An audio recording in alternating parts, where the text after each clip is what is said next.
The wind roared in my ears as my body plunged downward. I felt the jagged rocks scrape against my skin, the taste of blood already sharp in my mouth. The night air was cold, cruel, and merciless as I tumbled off the cliff's edge. I heard my husband Gordon's body crash against the rocks near me, his cry swallowed by the crashing waves below. Above us, standing tall against the pale moonlight, was our son, our own flesh and blood, Steve. His hands were still outstretched from the shove, his face twisted into something I had never seen before. Greed. Cold, unyielding greed. In the midst of the chaos, Gordon's broken whisper reached me, rattling through the darkness like a lifeline. "Carmen, pretend we are dead." And so, there in the freezing waters of Maine, with every bone in my body screaming, I closed my eyes. I forced my chest to rise shallow, my heart to slow, and I prayed Steve would believe the lie. What he never expected was that the game had just begun. Before I go any further into my story, I want to pause and speak to you, my dear listeners. Thank you so much for being here with me. To all who have already subscribed, I am forever grateful for your love and support. To the new faces joining us today, I say a big welcome, and I cannot wait for you to hit that subscribe button. It is your engagement, your comments, your likes, and your shares that fuel this channel and give me the strength to keep pouring my heart into these stories. So please, let me know your thoughts in the comments, and let us continue this journey together. Now, let us return to where it all began. My name is Carmen. I am 59 years old, born and raised in Maine. My husband Gordon and I built a life together from nothing. We worked our fingers to the bone, side by side, running a small seafood business that eventually grew into a thriving company. For years, we dreamed of leaving behind a legacy for our only son, Steve. Steve was the child we thought we could never have. I remember holding him for the first time, his small fingers curling around mine. I swore to myself that I would love and protect him all my life. For 3 decades, Gordon and I sacrificed everything for him: education, opportunities, comfort, and a secure future. But as Steve grew older, something shifted. The sweet boy who once begged me to tuck him in at night became a man whose eyes glimmered only at the sight of money. The cracks in his heart widened over time. He wanted more, faster, easier. He scoffed at the hard work Gordon and I lived by. He looked at us not as parents, but as obstacles standing between him and the fortune he thought he deserved. And now, on that cliffside, with the roar of the Atlantic beneath us, I realized Steve's hunger had consumed him completely. I wanted to scream. I wanted to ask him why, but there was no time. The push had been sudden, violent, and final. My body felt shattered. Every breath was agony. But Gordon's whisper anchored me. Pretend, pretend until we could rise again. Steve leaned over the cliff, his silhouette framed by the pale moonlight. He stared down into the darkness, waiting, listening. My heart pounded so loud I thought he would hear it. Finally, I saw him step back. I saw him turn away. And in that instant, with the salty water burning my wounds, I knew something with terrifying clarity. Steve had not tried to kill us in a sudden fit of rage. This was planned. This was calculated. He wanted us gone, erased, so he could claim what we had built. But what Steve never expected was that death would not come that night. No, that night was the beginning of a revenge far greater than any cliff could bury. The water swallowed me whole, its icy fingers wrapping around my chest, pulling me downward into a suffocating silence. Every nerve screamed in pain, but my mind clung to Gordon's words, "Pretend we are dead." I forced myself limp, my eyes barely open as the dark waves carried us against the sharp rocks. The taste of iron filled my mouth, and for a moment I thought perhaps Steve had succeeded. Perhaps this really was the end. But then, through the pounding of waves and the blur of my own pain, I felt Gordon's grip seize my hand beneath the water.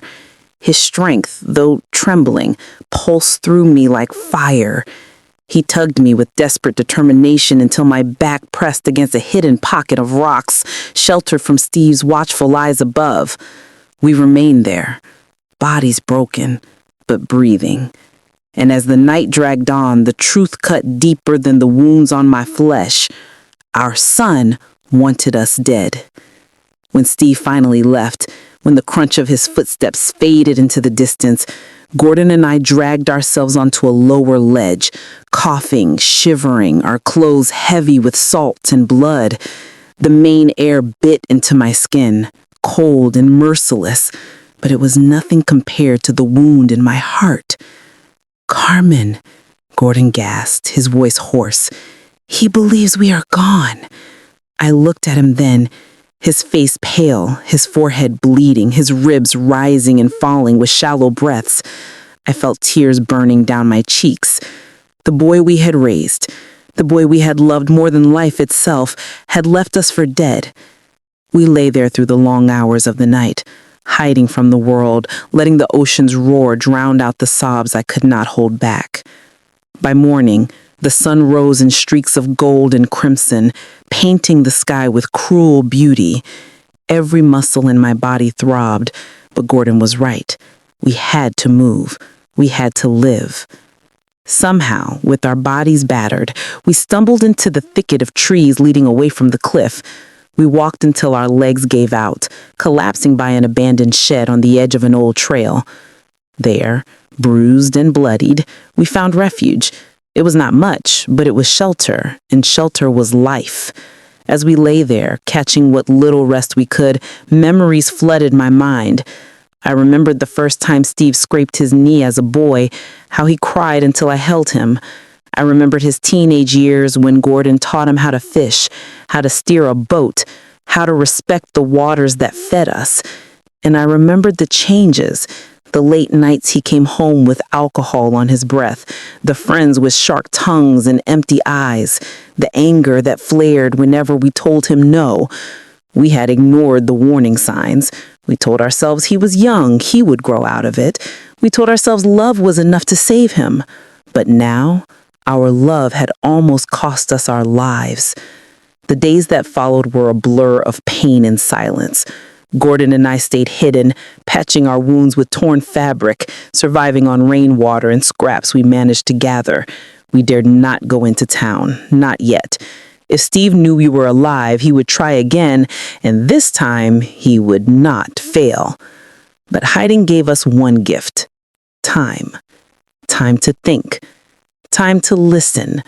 From the shed, we could hear fragments of conversations when hikers passed, voices that carried whispers of news. That was how we learned the first piece of the truth. "Did you hear?" One woman's voice drifted to us. "The Johnson couple, found at sea, presumed dead, their sons taking over the estate." My heart twisted. Presumed dead. Already. Steve had wasted no time. While our bodies were still aching, while our blood was still drying on the rocks, he was already stepping into our shoes, claiming what was ours. That night, I sat with Gordon under the faint glow of the moonlight, my voice trembling as I spoke. "He wanted more than our lives, Gordon. The house, the company, the money, all of it." Gordon's eyes, though weary, hardened with a fire I had not seen in years. "Then we will let him think he has it," he said slowly. "We will let him believe he has won. And while he celebrates, we will watch. We will listen. We will gather every piece of his lies. And when the time comes," his voice cracked, but his gaze did not waver. We will show him what it means to betray his own blood. The thought of revenge sat heavy in my chest. I was a mother before I was anything else. Every part of me ached to hold Steve, to ask him why, to beg him to see us again as his parents. But those feelings were buried now, drowned in the ocean waves he tried to use as our grave. I realized something then, something sharp and undeniable. Steve was no longer the boy I raised. He was no longer my son. He was the man who pushed us off a cliff. And so Gordon and I began the hidden game, watching, waiting, gathering strength even in our weakness. Because if Steve thought the dead could not rise, he was about to learn how wrong he was. The days turned into weeks, and our bodies, though scarred and aching, began to heal in the shadows. The abandoned shed became our hiding place, our silent fortress. Every creak of wood, every rustle of the trees reminded me of how fragile life was. Gordon would often press his hand against mine at night, steady and grounding, but I could still feel the tremor of betrayal that haunted us both. We were alive, yes, but we were no longer parents clinging to hope. We were survivors, preparing for war. It was during one of those restless nights that Gordon whispered the truth I was too afraid to say aloud. "Carmen," he said, his voice low, "if we let him believe we are dead, then we hold the power. He cannot fight what he cannot see. We will watch him destroy himself, and when the moment is right, we will strike." I turned to him, my eyes stinging with tears. "But Gordon, he is our son." Gordon looked away, his jaw tight. "Not anymore. The boy we raised died long before he pushed us from that cliff." Those words sliced through me, cruel and heavy, but they were true.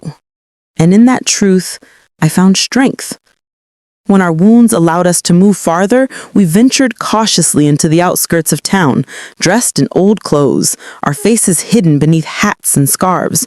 We were ghosts among the living, invisible to those who thought we were buried in the sea. And that was when we began to see the monster Steve had become. In the local bar, where whispers carried farther than the clink of glasses, we heard his name again and again. Steve Johnson, the grieving son who inherited the family's company and fortune, the man who was now throwing parties in the very home where I once read him bedtime stories. I felt my stomach turn when a drunken voice laughed, "Steve sure got lucky.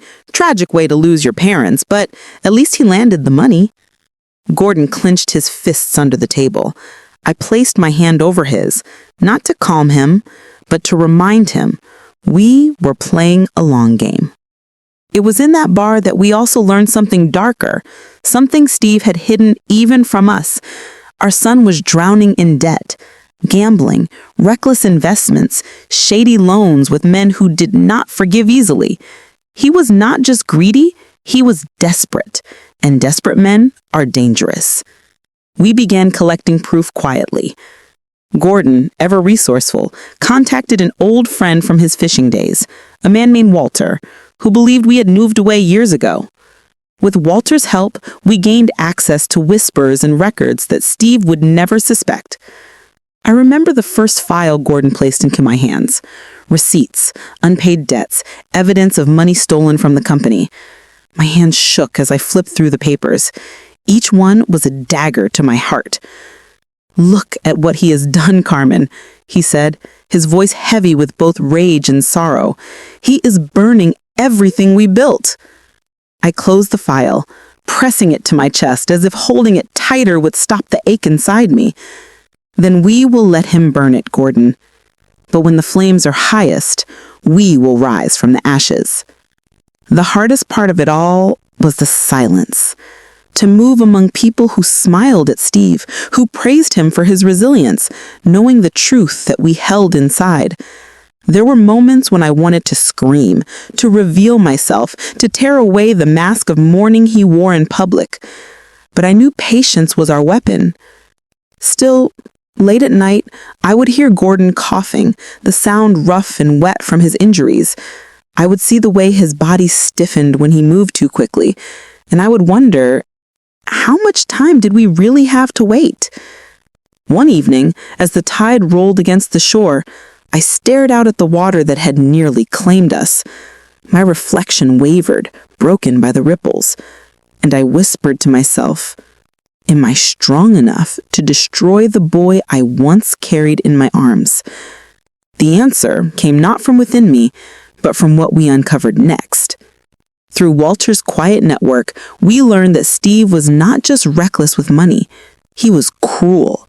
Employees at the company whispered about his temper, how he threatened those who questioned him. He had fired men and women who had worked under us for decades, replacing them with friends who fed his ego. The final blow came when I overheard a conversation I will never forget. Steve, drunk, laughing in the corner of that bar, his words spilling like venom. My parents were too soft, too stupid to use what they had. They never knew how much I hated them for it. Good riddance. Now it is my time. My knees buckled beneath me. I clutched the edge of the table, my vision swimming with tears. Gordon caught me, his face pale, but his voice steel. Do you see it now, Carmen? He is not the boy we raised. He is the man who killed us.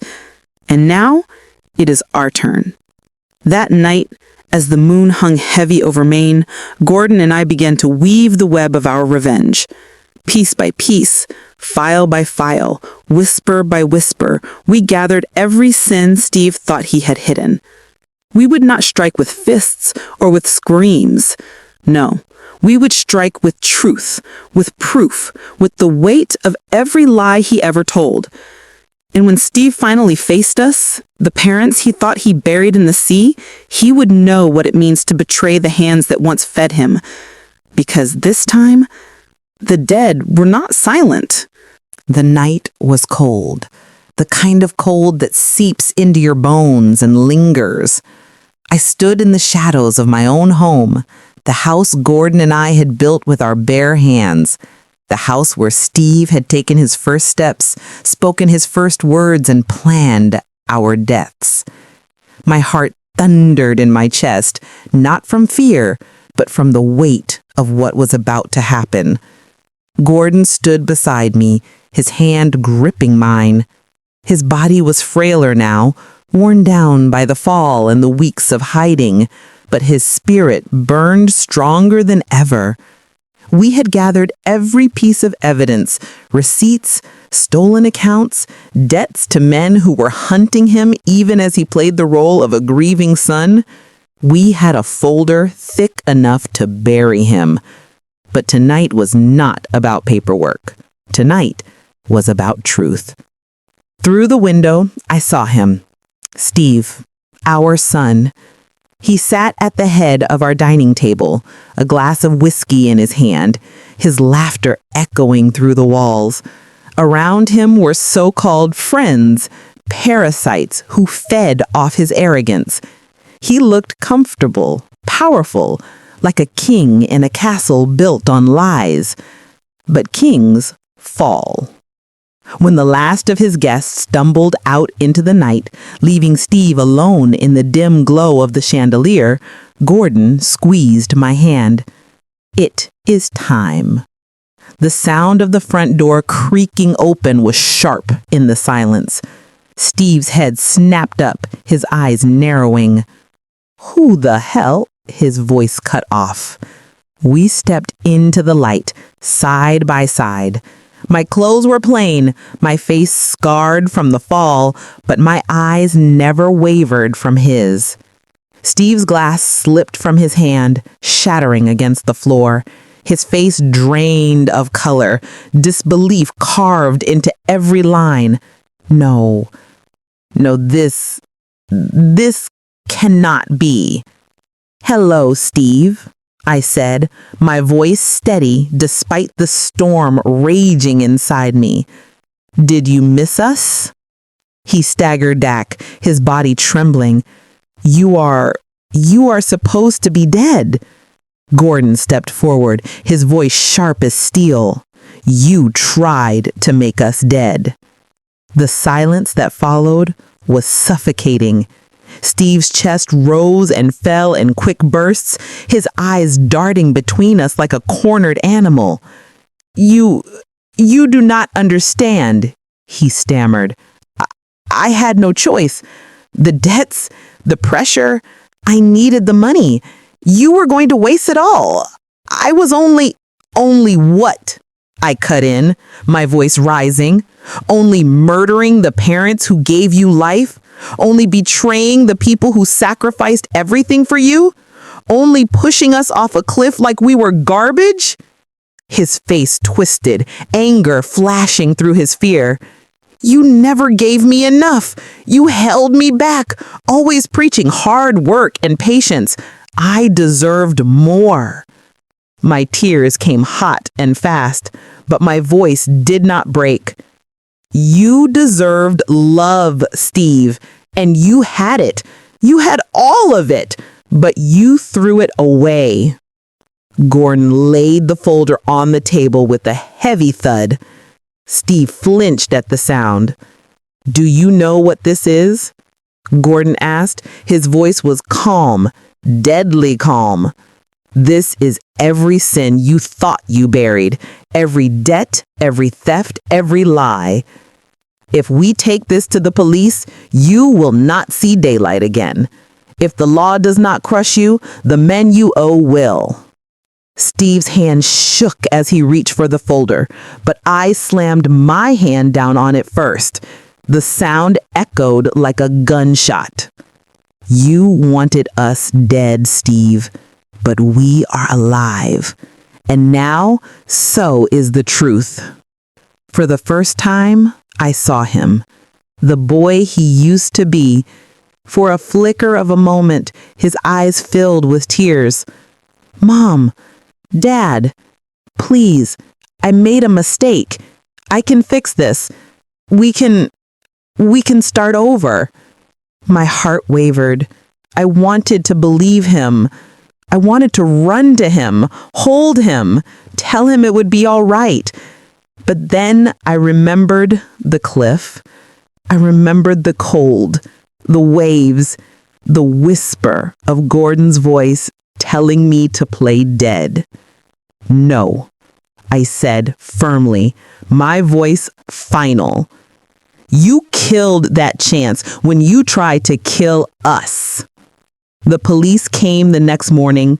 We had called them hours earlier, the folder already in their hands. Steve was taken away in handcuffs, his face pale, his screams echoing through the house as he begged, cursed, and cried. I watched from the porch, my heart heavy but unbroken. Gordon stood beside me, his hand once again in mine. It is over, he said softly. But I knew it was not truly over, not for me. Because no prison sentence, no justice system could heal the wound of a mother betrayed by her own child.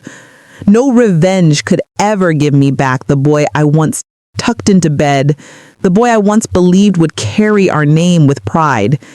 What I had learned was bitter and painful.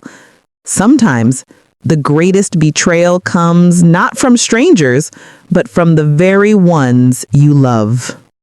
Now, as I sit here telling you this story, my heart is both heavy and free. Heavy with the loss of the son I thought I had. Free with the knowledge that Gordon and I survived, that we fought back, that we refused to be buried by greed. If you are listening to me now, I want you to remember this. Love is a gift, but trust is fragile. Do not ignore the cracks. And if betrayal comes, know that even in the darkest waters, you can rise again.